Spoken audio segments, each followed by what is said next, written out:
So to another fiercely contested category, the men's coxless pairs. 22 set out, and these are the 6 finalists. Title won in Tasmania by the German Democratic Republic. The Soviet Union took the silver and Great Britain the bronze. But here the first of the finalists we see, France. Finished 5th, but this is a new pair. And talking of new pairs, there's one also for the Germans who are out to the left in lane 2. And that's quite surprising because Jung and Kellner, who won the medal for the German Democratic Republic, failing to be selected to represent Germany this time around. So it's von Ettinghausen and Peter Holzenbein who carry their colours. Great Britain, Steve Redgrave there in the bow, and in front at stroke Matthew Pinsent. Matthew, of course, still looking for his first world senior gold medal. The Soviet Union, a famous pair, the Pimenov brothers in lane number 4. And plenty of battles between the Pimenovs and Redgrave over the years. And next to the Pimenovs in lane number 5, Yugoslavia. Yugoslavs got into the final last year. They finished 6th, but again, a new combination here to represent them. And then finally, a partnership which the home crowd will cheer. Hermann Bauer and Karl Sinzinger looking for an Austrian medal. France ready. So that's the lineup for the men's coxless pair, and this a pretty intriguing battle. Ready. Yes, indeed. The British have been Soviet dominant Union all through the ready. season. They've had a long-running battle, ready. Redgrave and the Russians, the Pimenov brothers, over the years. And this will be a wonderful battle here. Last year, Redgrave was 3rd. The Pimenovs came 2nd. Can they reverse this title hunt? And it's the French who got away very quickly then, very quickly indeed, and uncharacteristically, Redgrave and Pinsent off rather slowly.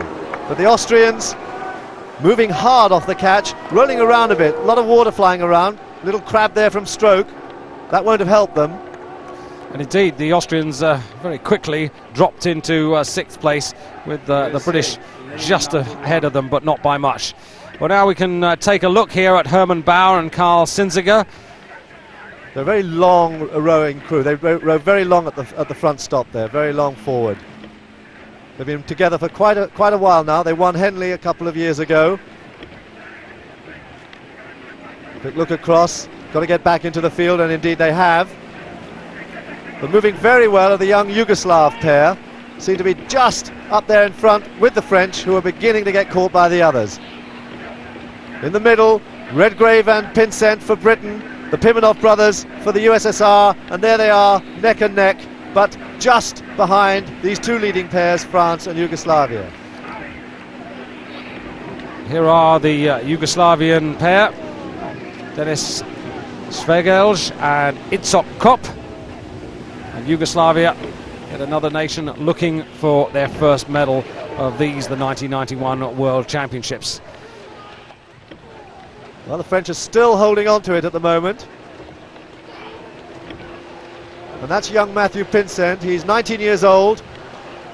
He was drawn into the boat very late last year when Beresford, Redgrave's former partner, pulled his back. And Redgrave, surprised to be rowing at bow in this boat. They don't look too comfortable. They usually look much more fluent than that. But they're sitting tight in the middle of the field. And unusual really for them. They prefer to be sitting up in front early on and watching the rest of the competitors behind them. Coming to the end of the first 500, and it's France who've got the lead. And here are the French pair, Jean-Christophe Roland and Michel Andre. Got an advantage of about 3/4 of a second over the Yugoslavian pair out in lane number 5.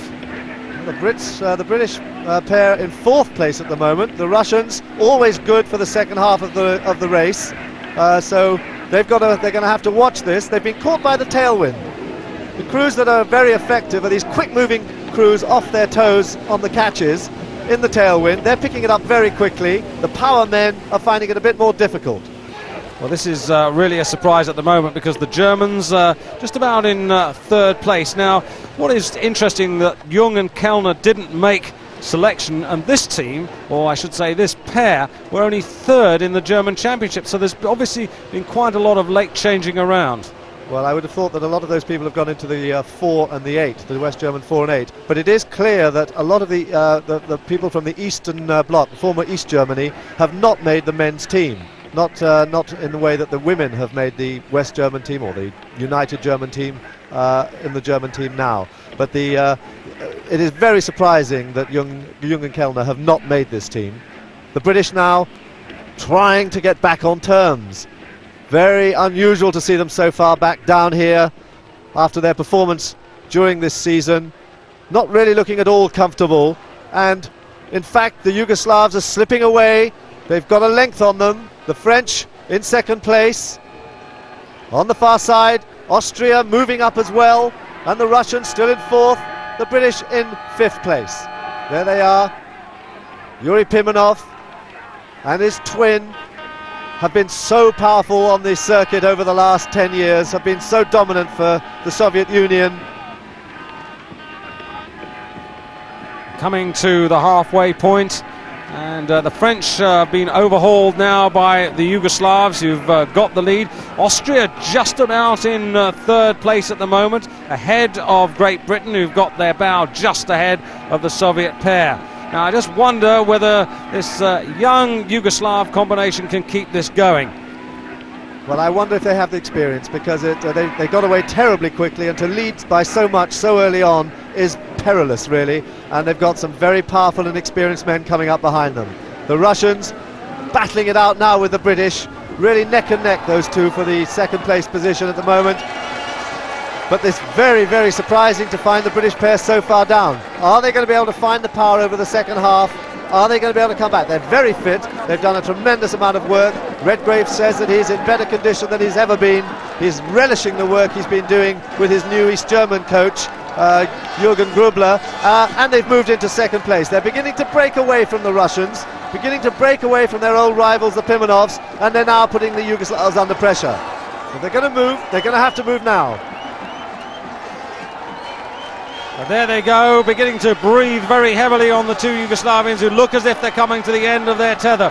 The Pimenovs still in third place, but they're not certain of that, because there's challenges coming from the Austrians on the far side. They're beginning to find something as we come into the last 150 metres.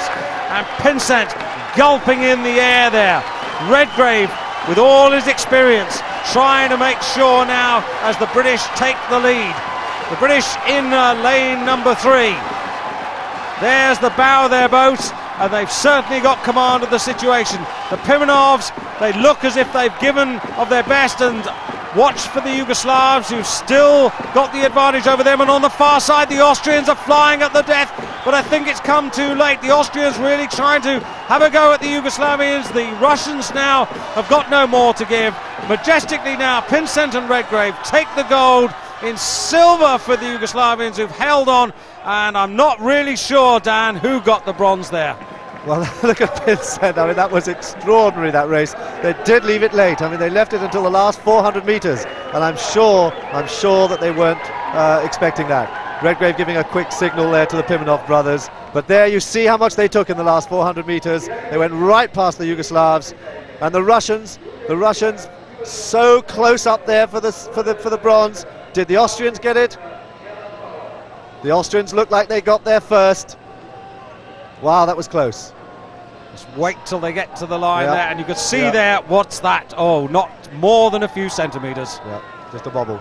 But something for the home crowd to cheer, and they worked really hard, Hermann Bauer and Karl Sinzinger, at the business end of the race. But Matthew Pinsent is now a senior world champion for the first time in his life.